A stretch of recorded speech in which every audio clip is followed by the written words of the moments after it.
And I ask Barbadians today, as we reflect on the celebration of our national hero, the Right Excellent Errol Walton Barrow, to reflect on all aspects of his life and to reflect that his character, more than anything else, determined the path that he would walk and the actions that he would take to shape the nation that he would shape. That many of us have the benefit of far more, but that we choose to focus on what we don't have rather than building upon what we have. And it is against that background that for me, the greatest development of our nation over the course of the last century has come in the expansion of education opportunities which cannot be taken for granted in this country. For we know that education separates us from what might otherwise be circumstances of poverty to great opportunity.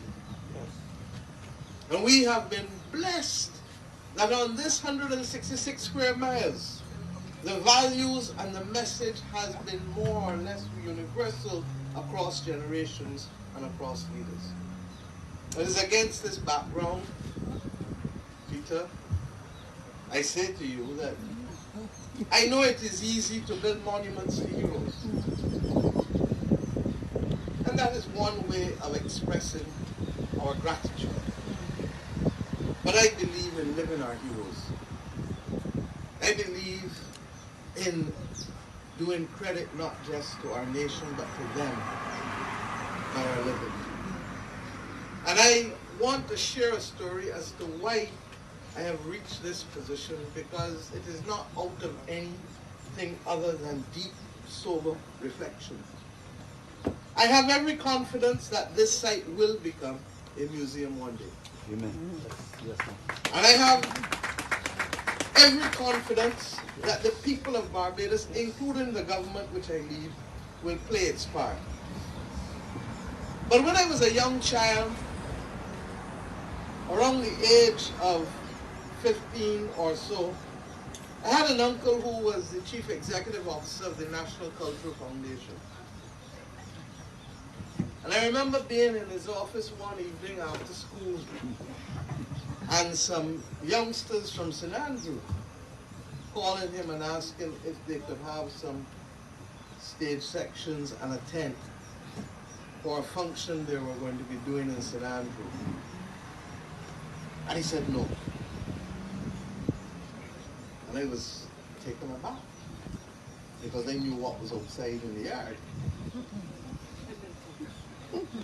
And he said to them, go by so-and-so who got a shop at the corner there in Hillary, and tell him I send you to borrow 2 lorries, because he got 2 lorries.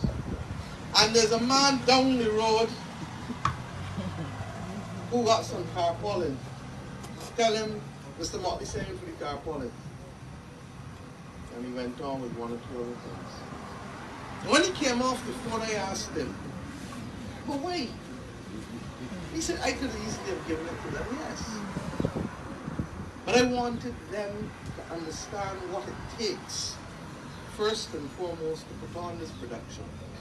Secondly, to know what it takes to negotiate requests from people that you don't know,